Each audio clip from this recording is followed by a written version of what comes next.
नमस्कार। Vicks classes के grammar sessions में आपका स्वागत है। 4 दिन बाद हम वापस आए हैं। ग्रामर में हम अभी तक पढ़ चुके हैं कि नाउन की केस की स्टडी एंड फिर हम नाउन के टाइप्स कहाँ क्वेश्चन बन सकते हैं, और आज हम फिर पढ़ने वाले हैं noun countable and uncountable.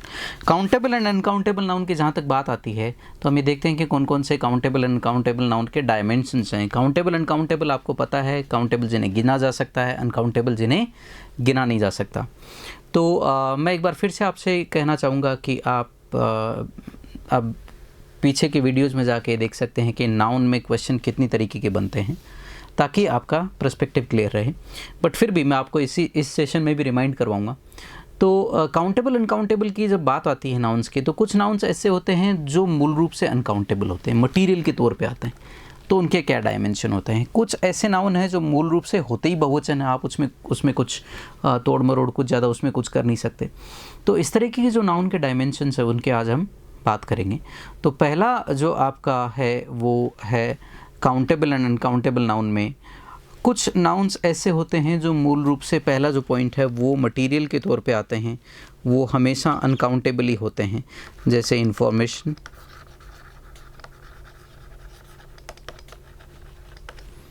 Advice,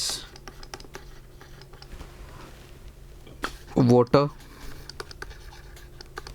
कुछ के मैं फिर रिमाइंड करवा रहा हूँ, गोल्ड, मेटल्स जितने भी होते हैं, मटेरियल, जितने मटेरियल के नाम हैं वो सारे के सारे, जैसे मैं कहूँ सीमेंट, ऑयल,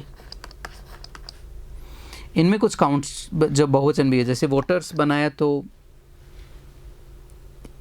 इसका झील या झरना अर्थ हो जाएगा। इंफॉर्मेशंस बनाया तो डेटा, एडवाइसेस बनाया तो आपका बेसिकली इस एडवाइसेस का मतलब काउंसल के तौर पे। तो इसमें आपके जो भी जब ये मूल अर्थों में आए, सूचना, सलाह, पानी, सोना, सीमेंट, ऑयल, फिर और बहुत हैं कैटेगरी, जैसे इसमें jewellery, scenery, machinery, poetry,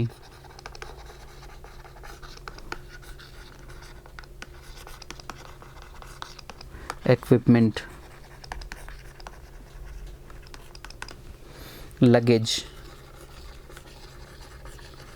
baggage,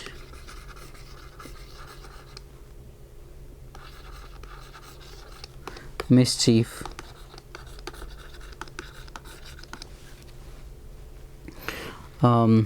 alphabet. अब अल्फ़ाबेट में भी दो हैं। अल्फ़ाबेट अगर वर्णमाला कर दे तो अनकाउंटेबल होगा, अल्फ़ाबेट अक्सर कर देगा तो काउंटेबल हो जाएगा। मिसचीफ है, इक्विपमेंट है, आ गया पहले। तो ये कुछ वर्ड्स हैं जो कॉमनली हम यूज़ करते हैं। वर्ड न्यूज़ है, हेयर है, my hair is white, black, brown, इस तरीके से आप कह सकते हैं। Not hairs are. हाँ, अगर बाल सर से कट के अलग हो गए हैं तब फॉलन हेयर्स आप कह सकते हैं, वो है। तो इस तरीके के जो वर्ड होते हैं ये क्या होते हैं, अपने आप में अनकाउंटेबल होते हैं। जब ये अनकाउंटेबल होते हैं इसके 2-3 डायमेंशन होते हैं जो मैं आपसे डिस्कस करना चाहूँगा। आप इसको रोक के इनको नोट भी कर सकते हैं, आपकी किसी भी बुक में आपको अवेलेबल होते हैं। इसको समझ लीजिए काम कैसे करता है। तो चूंकि ये अपने आप में अनकाउंटेबल होते हैं तो इनको जो लिखने का तरीका होता है वो थोड़ा डिफरेंट होता है। तो जो लिखते हैं, चूंकि अब ये अनकाउंटेबल है तो इन्हें आप ग्रुप के तौर पे भी लिख सकते हैं। तो आप लिख सकते हैं ए पीस ऑफ इंफॉर्मेशन,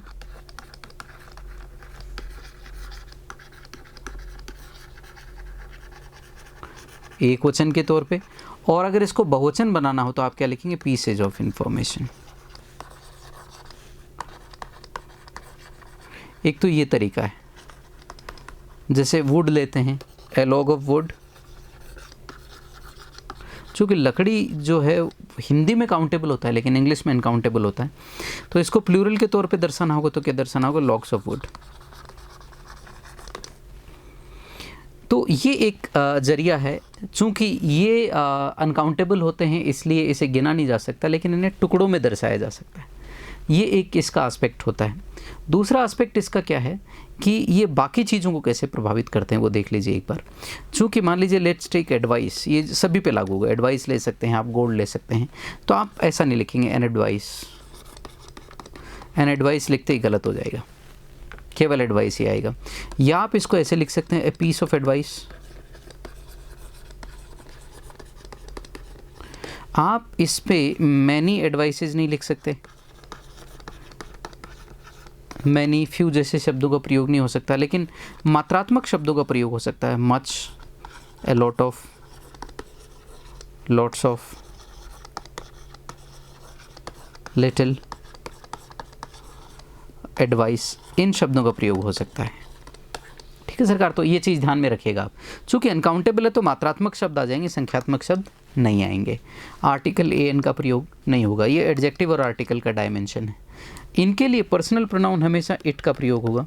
अगर इनसे पहले पीसेज वगैरह है तो वो दे हो सकता है। अब वहाँ पे सब्जेक्ट पीसेज हो जाएगा, लॉग्स हो जाएगा, वुड या इन्फॉर्मेशन नहीं रहेगा, क्योंकि फिर ये प्रीपोजिशन के ऑब्जेक्ट हो गए। ये इस चीज़ का भी आप ध्यान रखिएगा। तो यहाँ पर अपने पास इनके लिए अगर पर्सनल प्रोनाउन यूज़ करना पड़े तो मैं इट का प्रयोग करूँगा। वर्ब चूँकि इनके साथ हमेशा एक वचन ही आएगी। ये कुछ डायमेंशन है जो मैं इनके साथ डिस्कस आपसे करना चाह रहा था। एक एस्पेक्ट और आता है इसमें। फॉर एग्ज़ाम्पल, आपने लिखा बिट ऑफ न्यूज़, प्लूरल के तौर पे आपने लिखा बिट्स ऑफ न्यूज़। चलिए हमने लिख लिया, हमारे बात भी समझ में आ गई, बिट ऑफ न्यूज़ और बिट्स ऑफ न्यूज़ हमने लिख लिया। बट अगर मान लीजिए हम इसे बहुवचन, या मान लीजिए ये हमारे पास एक ऑप्शन है जो कॉमन एरर में आ गया और एक तरफ न्यूज़ भी आ गया। तो अगर कॉमन एरर के क्वेश्चन में न्यूज़ आ गया या ए बिट ऑफ न्यूज़ आ गया, बिट्स ऑफ न्यूज़ आ गया, सभी एक्सप्रेशंस ओके होंगे, कॉमन एरर में कोई दिक्कत नहीं है।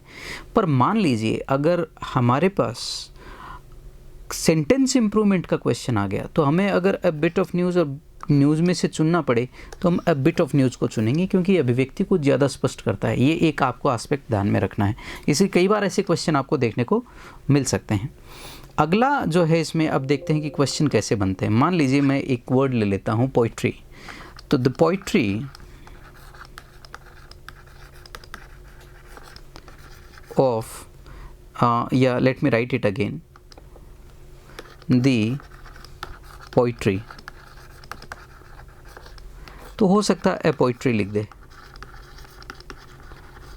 या पोइट्रीज लिख दे, या मैनी पोइट्रीज लिख दे, मैनी पोइट्रीज लिख दे, कुछ भी लिख दे। ये सारे के सारे एक्सप्रेशंस गलत हो जाएंगे। तो पहला तो जब क्वेश्चन बनाएगा वो इसमें ऐसे बनाएगा, द पोइट्री की जगह या पोइट्री की जगह पोइट्री, पोइट्रीज, मैनी पोइट्रीज, ऐसे कुछ नॉनसेंस कर दे तो वो उस पर बनेगा। अब मान लीजिए पोइट्री कबीर की है तो हम ले सकते हैं कबीर। अगर मान लीजिए मैं प्रेजेंट सिंपल का यूज़ करता हूँ तो मान लीजिए ये है टचेज या touch your heart deeply because of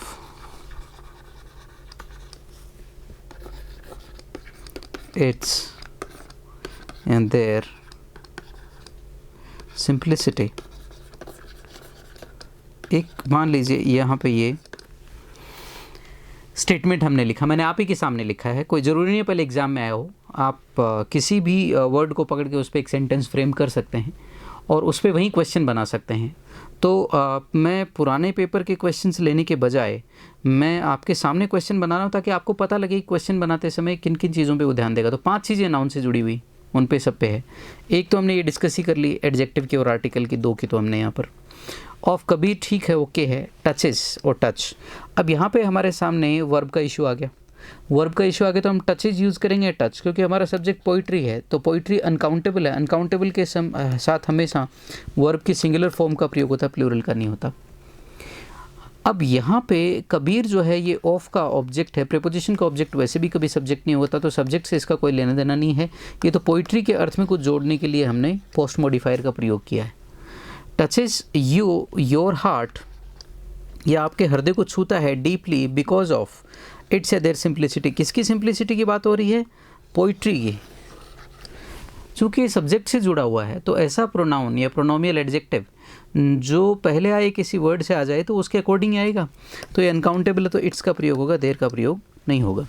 इस तरीके से आपके नाउन पे जो अनकाउंटेबल काउंटेबल की जो लिस्ट है उसमें पहले जो है कि निम्नलिखित अनकाउंटेबल होते हैं और उन पे जो क्वेश्चन बनते हैं वो इतनी तरीके से बन सकते हैं। तो ये आज के लिए आपका सेशन था।